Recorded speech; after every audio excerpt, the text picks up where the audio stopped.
ASIGER, Asesoría Integral para la Gestión de Riesgos, porque nuestra experiencia es su ventaja. Red de Comunidades Sostenibles de Chiapas.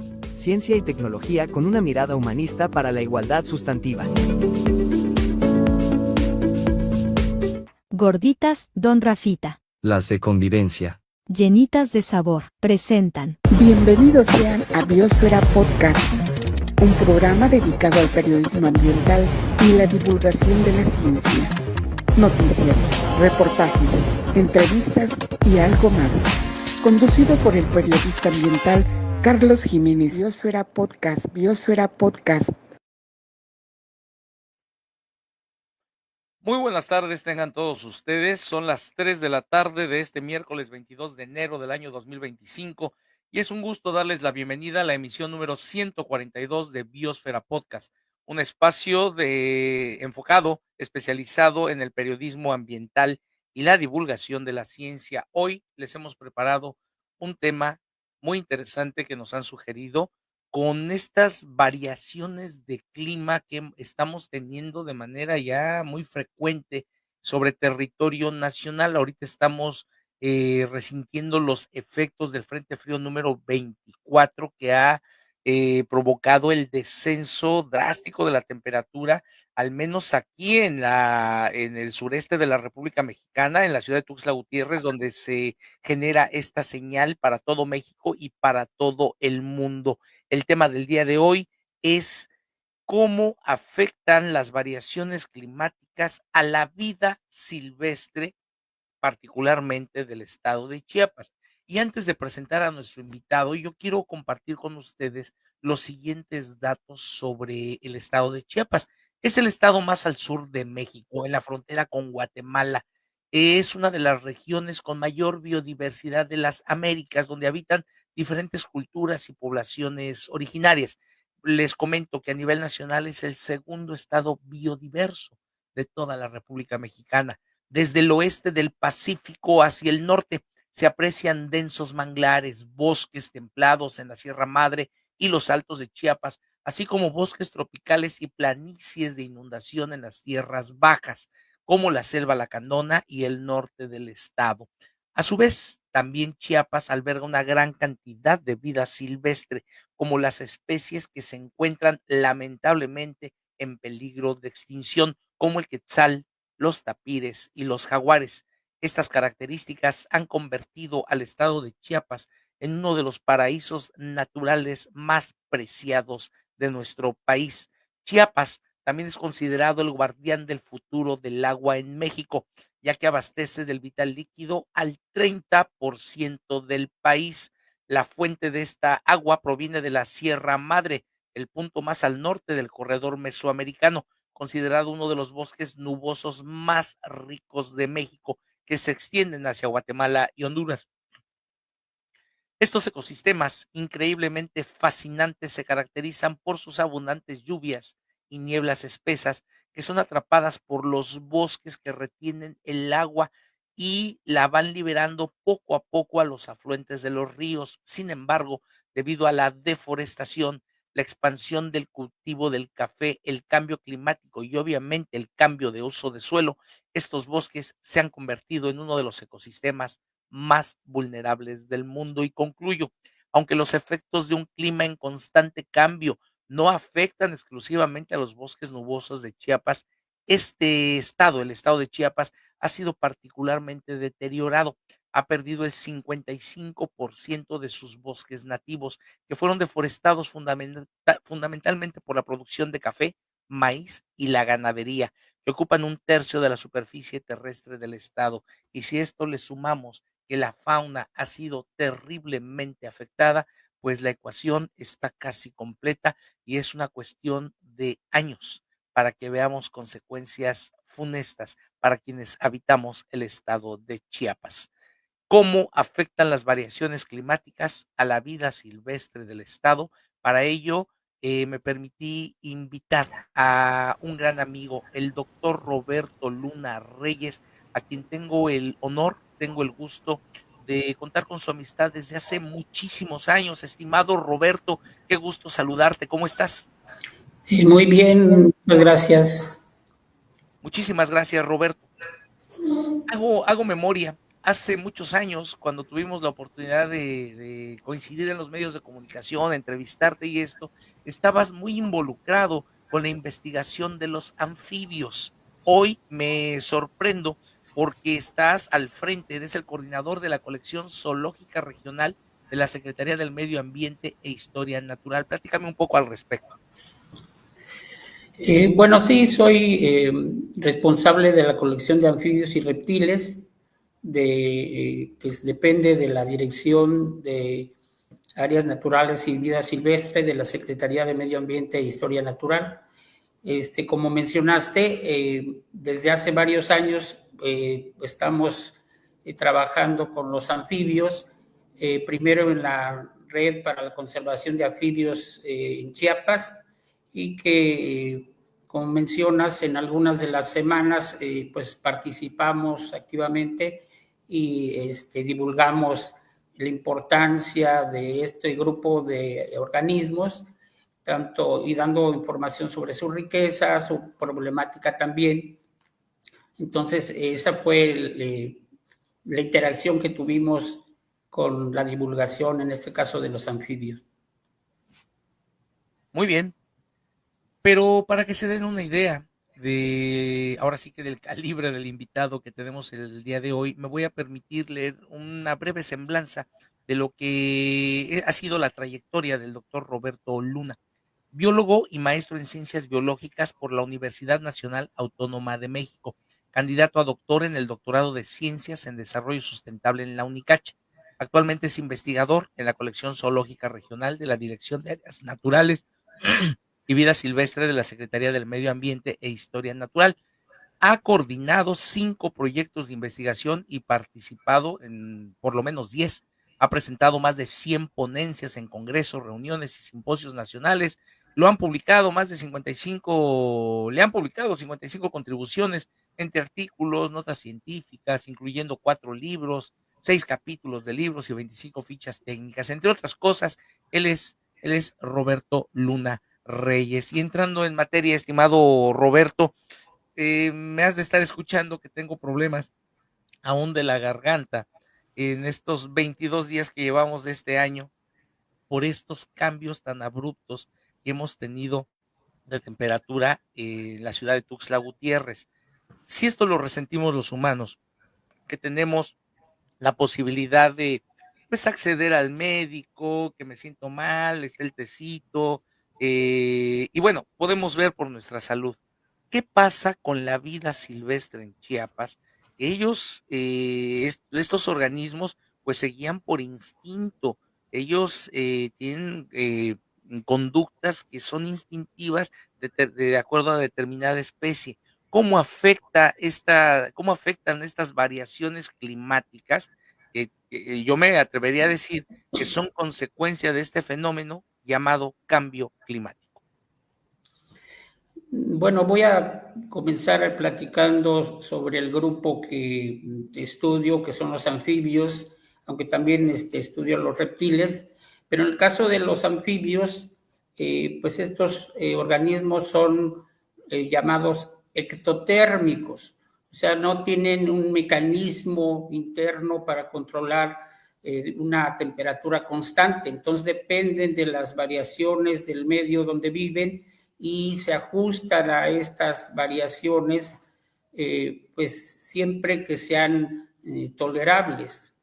Y ya con el paso de mucho tiempo, que es cuando se ven los patrones del clima, cómo cambian, pues esto les afecta más ya como poblaciones, como especies, pero sí están sujetos a estas condiciones para su vida diaria, y a lo largo de mucho tiempo, pues estos cambios de la temperatura principalmente, pues pueden afectarles ya como población completa.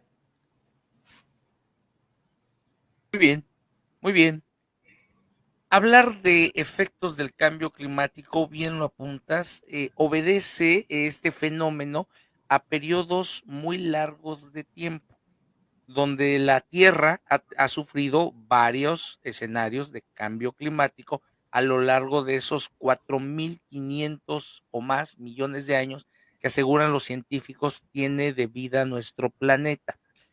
El tema es que, de acuerdo a estudios del Panel Intergubernamental para el Cambio Climático de la Organización de las Naciones Unidas, las acciones del ser humano, las acciones antropogénicas, han desequilibrado esos sistemas o el sistema climatológico, afectando a todos los ecosistemas o a la mayoría de los ecosistemas en el planeta. Y por ende, los organismos vivos han sufrido estas variaciones. Por ahí había un dato, alguna vez lo compartimos, de una especie llamada o conocida como sapo sonorense, donde hubo una variación, un incremento en la temperatura y sus huevitos que ponían en las ciénegas, en los cuerpos de agua, pues ya no eclosionaban. Entonces aumentó el número de moscos, y el sapo, pues prácticamente casi está o estuvo en extinción y ya no podían depredar, comerse estos moscos y se hizo una epidemia de moscos y de enfermedades. Esto es tan solo un ejemplo de lo que ha sucedido. En Chiapas, ¿qué efectos estamos viendo, estimado Roberto Luna?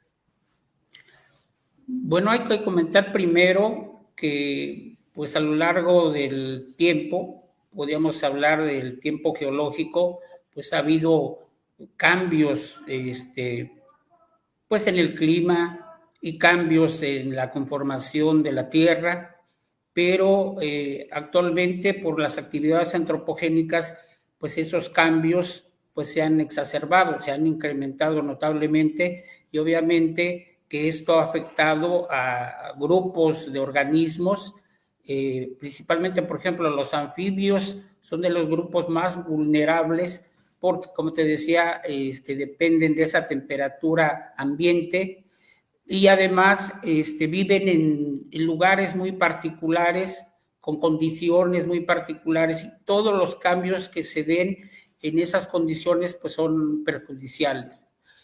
Por ejemplo, ya se ha mencionado que pues estos cambios en la temperatura debido pues a esas industrias, a la contaminación principalmente de los países desarrollados, pues son los que causan este incremento de la temperatura a nivel global y pues estos cambios les pueden afectar fuertemente a algunas poblaciones, en general a todas, pero a unas más, dependiendo de las características y modos de vida.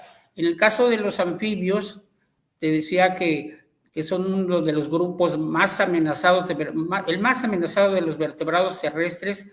Entre 45% de todas sus especies están en riesgo en alguna categoría, tanto por las normas internacionales como nacionales.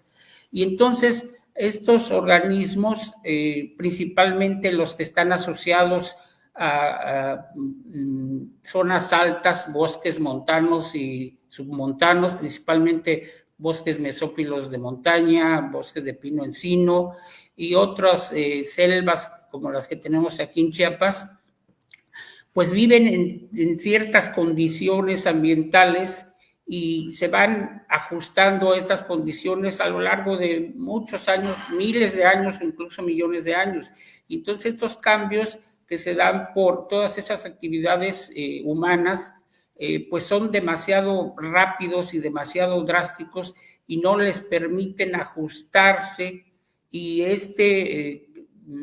desajuste pues propicia la disminución a veces de sus poblaciones y los cambios de la distribución que tienen. Por ejemplo, si hay especies que viven en el bosque mesófilo de montaña, en las partes más altas, por ejemplo, de la Sierra Madre de Chiapas o de las montañas del norte de Chiapas, si se incrementa la temperatura, pues una de las formas de ajustar esto es buscar unos sitios que tengan esas mismas condiciones, porque si están incrementando la temperatura, pues algunos organismos que tienen esa capacidad de dispersión, de desplazamiento, pueden buscar otros sitios que todavía conserven esas condiciones, pero el problema de muchas especies, y no solo de anfibios ni de reptiles, sino de muchos grupos taxonómicos, es que ellos viven ya en las partes más altas de las sierras, por ejemplo, y que si se incrementa la temperatura ya no pueden encontrar lugares propicios con otras condiciones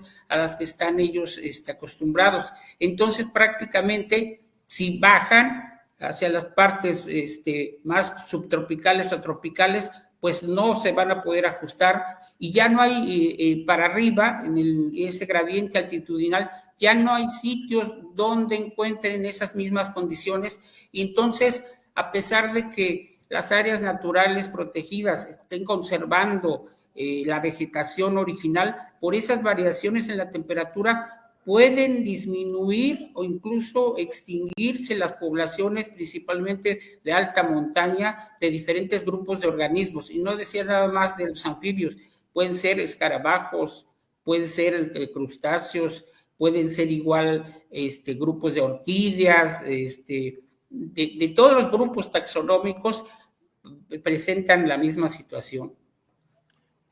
Es información que nos debe de llevar a la reflexión, porque en escenarios hipotéticos, ¿qué pasaría, doctor Roberto Luna Reyes? ¿Qué pasaría si algunas de estas especies de anfibios o quizá animales, mamíferos también, desaparecieran? ¿Cómo afectaría a los ecosistemas y por ende a la vida de los seres humanos? Imaginemos un escenario donde desapareciera la mitad de las especies de anfibios. ¿Qué pasaría? Bueno, vamos a comentar respecto a las áreas que tienen mayor diversidad biológica. Generalmente son las que están cerca del Ecuador o entre el trópico de Cáncer y trópico de Capricornio, que son las zonas tropicales y subtropicales del mundo. Entonces, esas áreas tienen la mayor diversidad biológica de muchos grupos taxonómicos. Sin embargo, cuando en esas áreas, precisamente porque hay una gran riqueza taxonómica y hay muchísimas entonces especies que interactúan constantemente, cualquier desequilibrio puede ocasionar el colapso de una comunidad completa o incluso los ecosistemas, porque hay ejemplos en que hay algunas mariposas, por ejemplo, que nada más se alimentan de una sola planta. Entonces, si desaparece esa planta, automáticamente pues desaparece también la población de las mariposas y como es una red trófica en esas comunidades, en esos ecosistemas, entonces pueden ir disminuyendo otras poblaciones que se alimentan de esas especies o que dependen de esas especies y entonces disminuir mucho la biodiversidad o la diversidad biológica de esos sitios porque se extinguieron o desaparecieron algunas especies, pero que en consecuencia de eso, pues otras van a ser afectadas porque son depredadores de ellas o son presas de esas. Entonces, se rompe ese equilibrio dinámico y principalmente ocurre en esas áreas con mayor diversidad biológica. Las mayores tasas de extinción de las poblaciones es donde se encuentra la mayor diversidad biológica, que en este caso son en las áreas tropicales y subtropicales.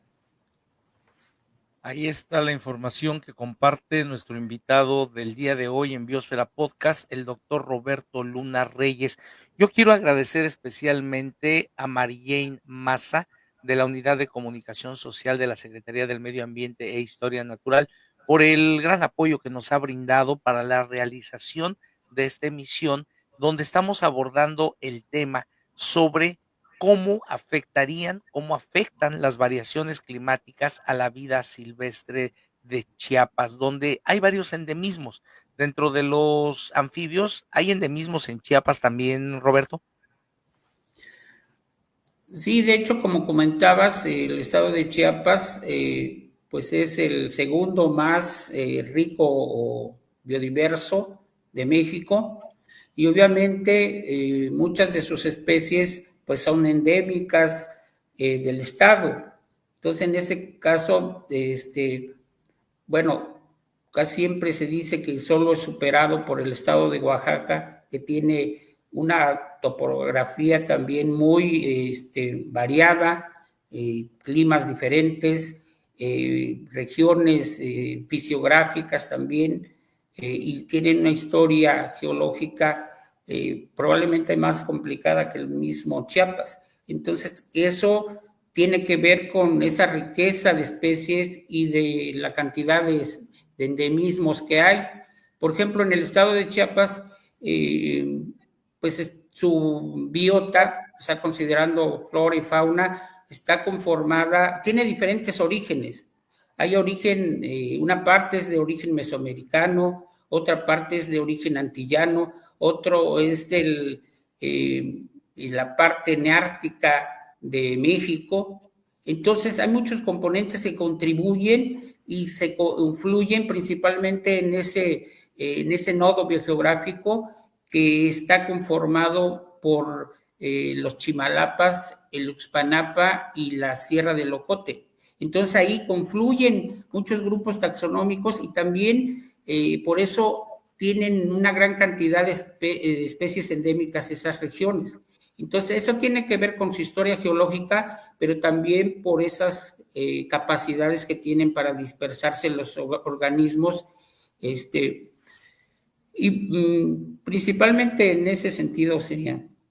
Muy bien. Si me permites, estimado Roberto, vamos a hacer una pausa. Llegamos a la mitad de la emisión Biosfera Podcast número 142 con el tema ¿Cómo afectan las variaciones climáticas a la vida silvestre en Chiapas? Estamos platicando con el doctor Roberto Luna Reyes, coordinador de la colección zoológica regional de la SEMAN. El corte es breve, hacemos una pausa y regresamos.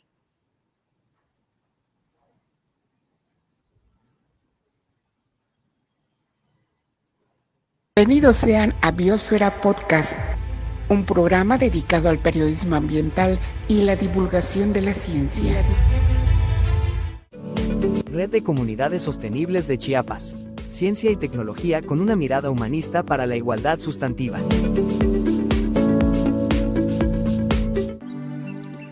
Amigos de Biosfera 10, los invitamos a que participen en el foro de Biosfera 10, donde podrán expresar sus comentarios y propuestas para hacer de nuestro planeta azul un mejor lugar, conservando nuestra biodiversidad. www.biosfera10.org. Recuerda, el foro de Biosfera 10 está en internet y es para ti.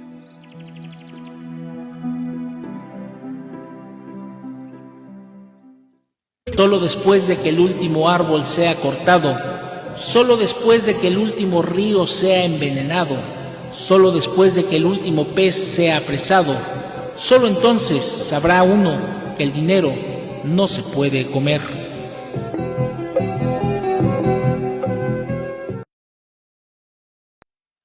Biosfera Podcast es un componente del proyecto integral de periodismo ambiental Biosfera 10, que ustedes ya conocen desde hace casi 3 décadas, cuyo objetivo ha sido y continuará siendo el intentar contribuir a generar una conciencia de entendimiento sobre el papel que estamos jugando los seres humanos con la naturaleza aquí a través de estos medios de comunicación, ya sean llamados tradicionales o las nuevas tecnologías de la información a través de las redes sociales, en el entendido que si con nuestra simple presencia los seres humanos hemos logrado desequilibrar de una manera a veces ya irreversible con nuestras acciones altamente contaminantes y depredadoras, la lógica diría que si hemos sido parte del problema, deberíamos ser parte de la solución. Sirva este modesto espacio enfocado, especializado en el periodismo ambiental para hacer llegar ese mensaje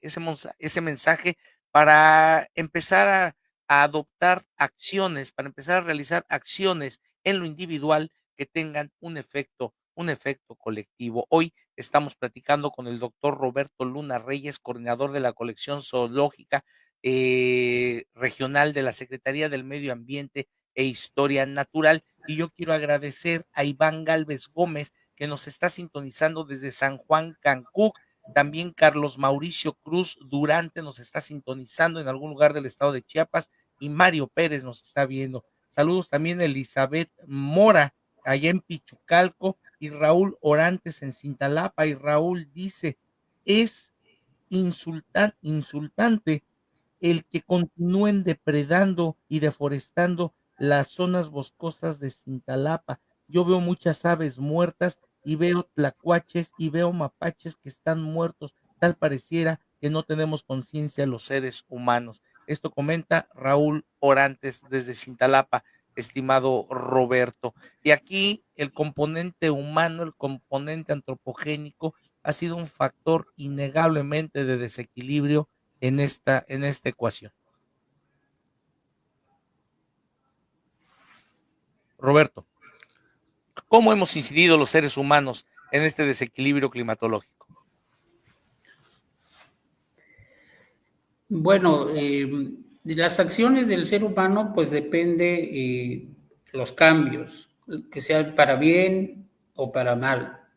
Entonces, las personas que respetan a las otras personas, pero no solo a las personas, que respetan a las otras formas de vida que existen en la Tierra, entonces, pues ellas están ya sensibilizadas en que, y bueno, la respetan porque esa interacción es importante. Todas las especies, pues tenemos derecho a vivir en este planeta y a vivir en buenas condiciones. El humano busca eso, pero a veces se olvida que las otras especies también con las que coexistimos tienen requerimientos para poder vivir y para poder vivir bien. Entonces, a veces no nos damos cuenta de que nuestras acciones pues afectan a muchas especies, y entonces por eso esas actividades de divulgación, esas campañas de educación ambiental son muy importantes, porque nos van a presentar información sobre pues la importancia de los grupos de organismos, porque los países más diversos pues son los que tienen mayores posibilidades de desarrollo. Se ha visto que países que ya destruyeron sus recursos naturales, su biodiversidad, y luego con estos cambios ambientales que se dan, pues son los que están sufriendo pues más.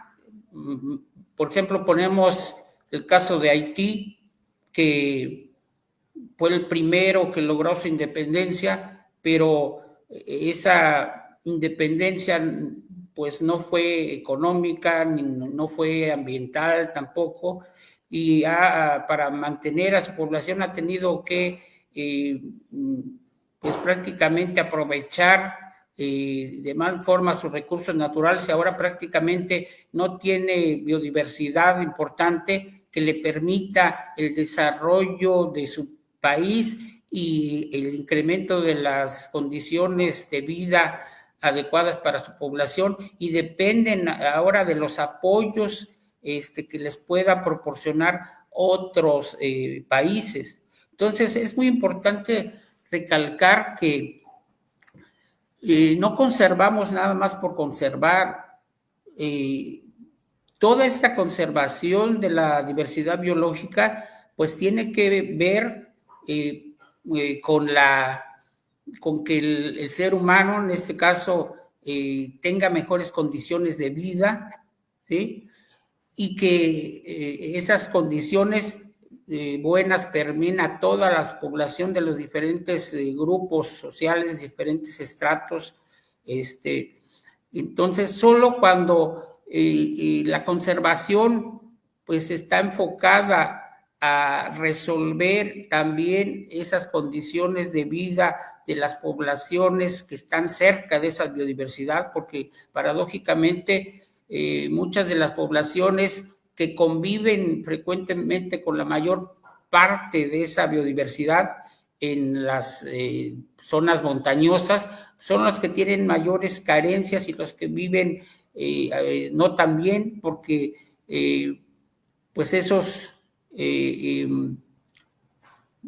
condiciones en las que viven, pues no les ayudan mucho para vivir bien. Entonces, no es solamente aprovechar esa biodiversidad o esos recursos naturales para unos cuantos, sino se tiene que considerar que debe de mejorar esas condiciones de vida, principalmente de aquellos grupos o originarios que mantienen una relación importante con esa diversidad biológica.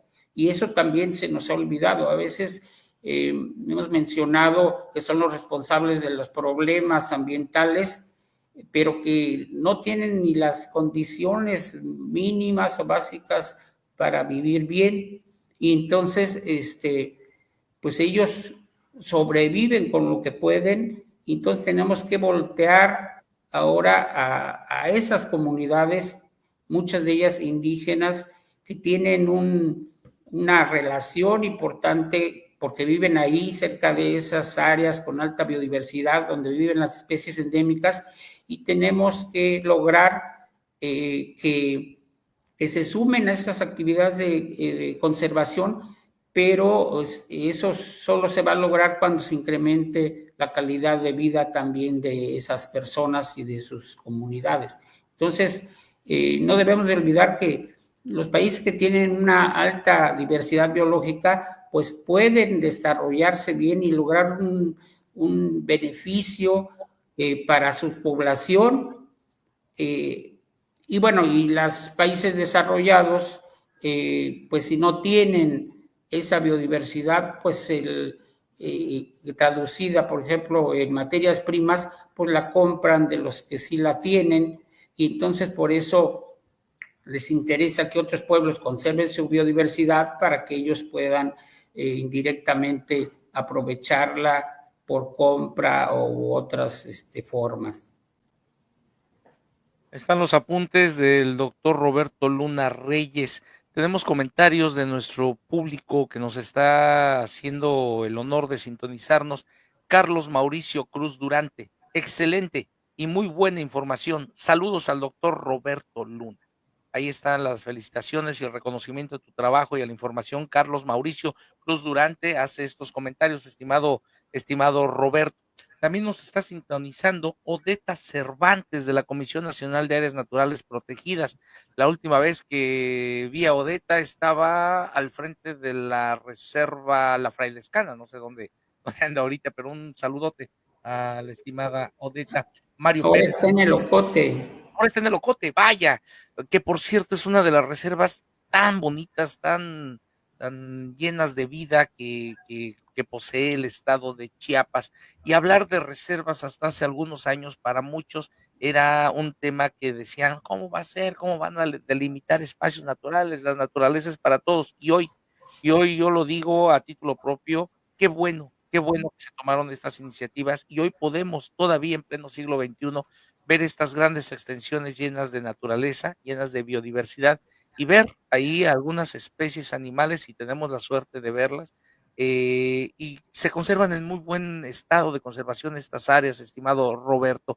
Estamos ya a unos minutos de llegar a la conclusión de este programa, en la emisión número 142 de Biosfera Podcast. Roberto, hay alguna vez platicando con gente estudiosa de la biología y demás, me decían que en la naturaleza hay algo que le llaman especies muro y otras que les llaman especies ladrillo, o hablaban de una hipotética sombrilla, donde esas especies ladrillo van desapareciendo por todos estas condiciones adversas donde nosotros los humanos hemos incidido de una u otra manera, y esos muros, esas especies muros se empiezan a debilitar hasta que llegue el momento en que esa pared se caiga.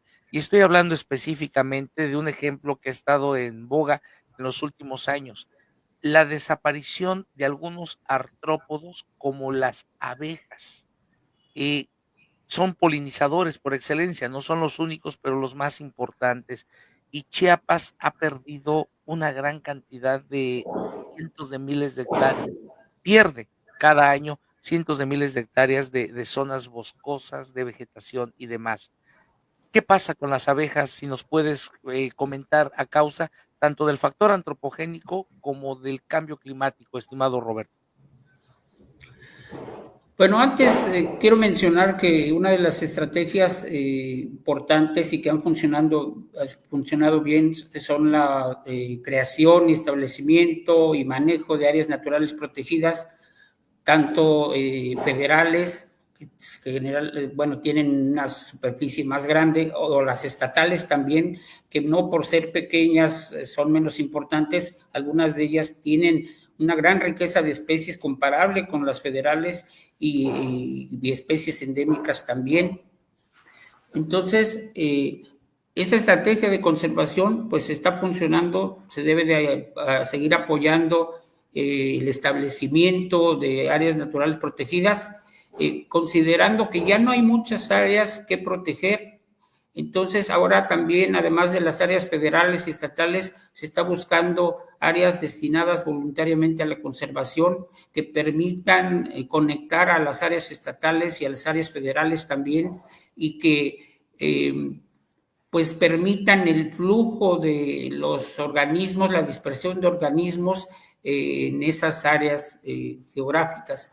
Ahora, como mencionabas en relación a las abejas, es muy importante, no solo, ya ves que la diversidad biológica se expresa de diferentes maneras a nivel genético, riqueza de especies y riqueza o variedad de ecosistemas, pero también es muy importante considerar esos grupos funcionales, como en el caso de las abejas, que son como otros grupos de organismos que son polinizadores, y que si no fuera por su actividad, muchos de los cultivos, muchos de ellos comerciales que benefician al ser humano, no podrían producirse. La polinización la llevan a cabo ese grupo de organismos, como lo llevan a cabo otros escarabajos o otros grupos, también las mismas aves.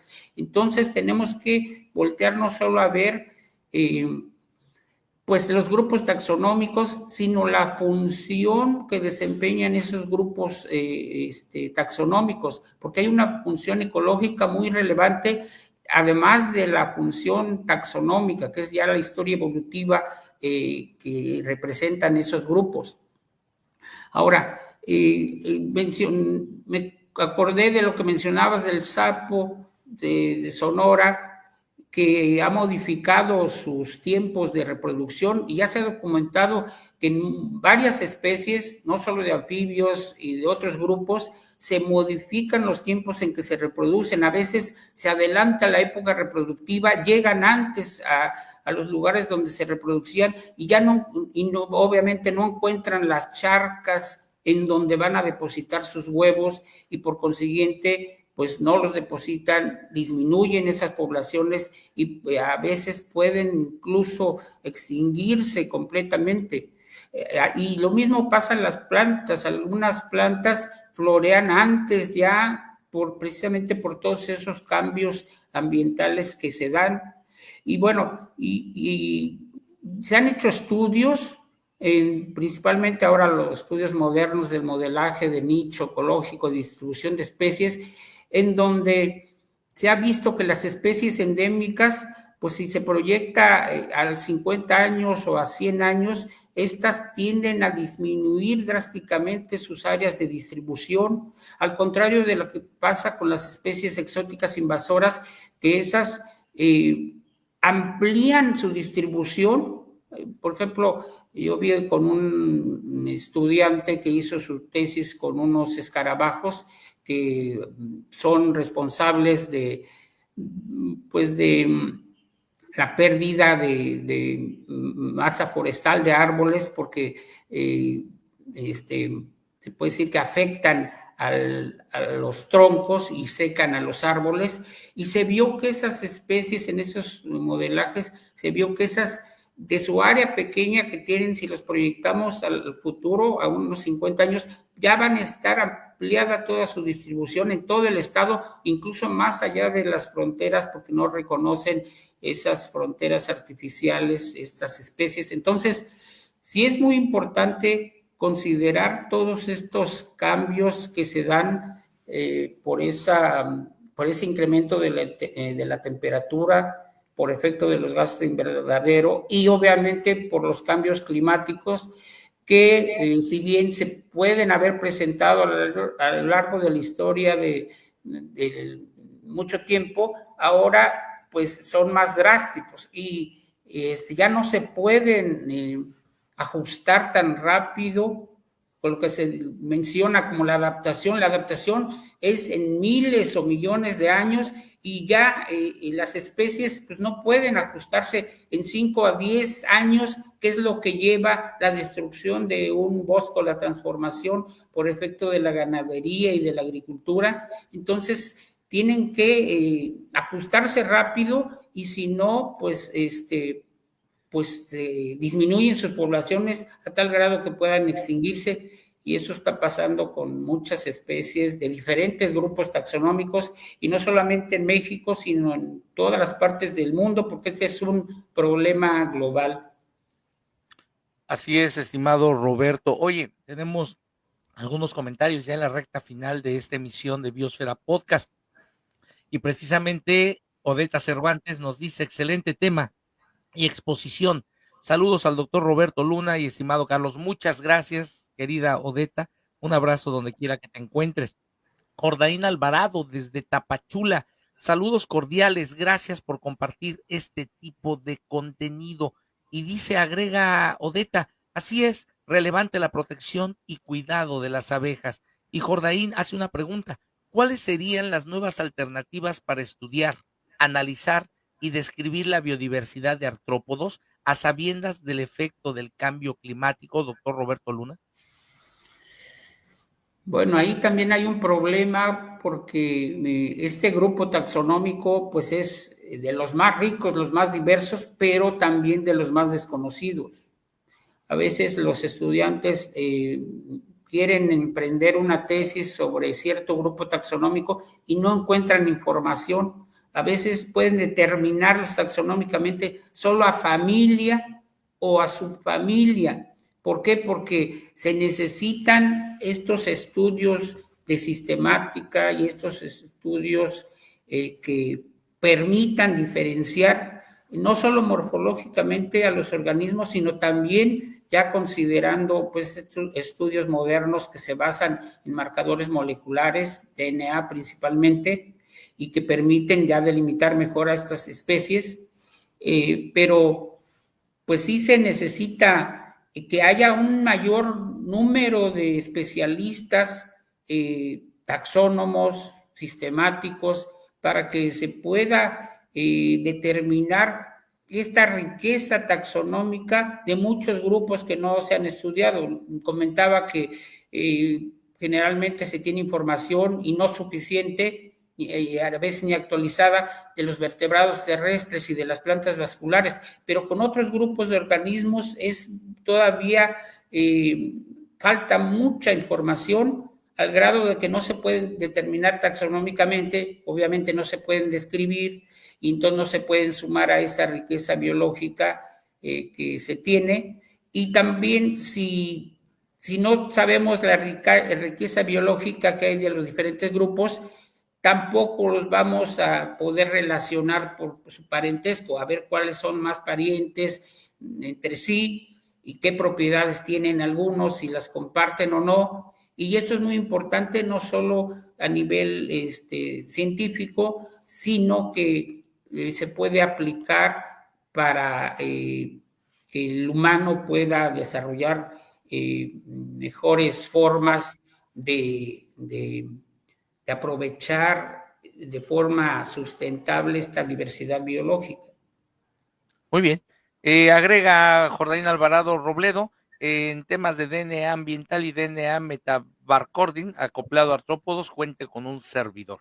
Ahí están los servicios de Jordaín y deja sus datos. Te los paso más tarde si gustas, estimado Roberto, su correo electrónico, sus correos electrónicos. Muy bien, estamos llegando así a la recta final de la emisión número 142 de Biosfera Podcast. Reptiles, anfibios, mamíferos, aves, insectos, artrópodos, todos son parte de los ecosistemas y de la naturaleza.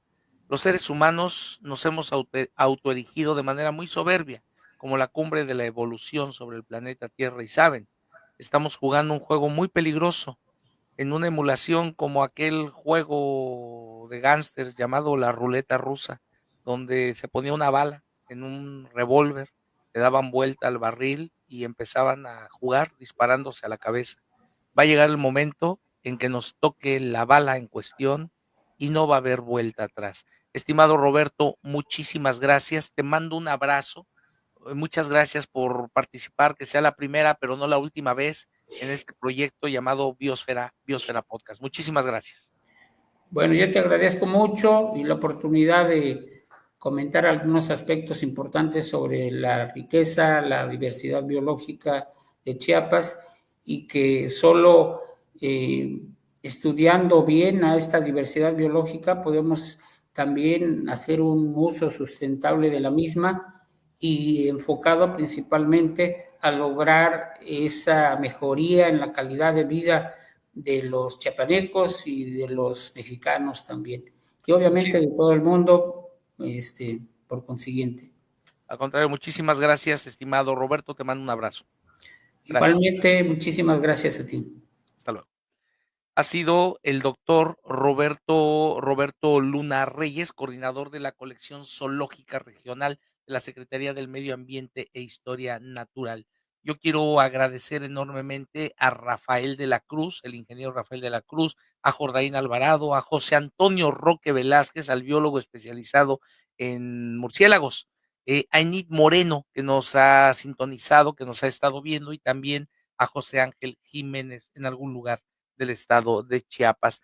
Yo me despido, pero no sin antes invitarlos a que nos acompañen también todos los martes en un componente más del proyecto integral de periodismo ambiental Biosfera 10, que es Biosfera Podcast Radio, todos los martes en punto de las 11 de la mañana a través de la frecuencia 94.7, la nueva FM, la radio que se escucha, pero ¿saben qué? También se ve. Y por supuesto todos los miércoles en punto de las 3 de la tarde en este esfuerzo periodístico por hacer un llamado a la conciencia de todos y cada uno de quienes habitamos este planeta, para que lo hagamos un lugar mejor, un lugar más habitable.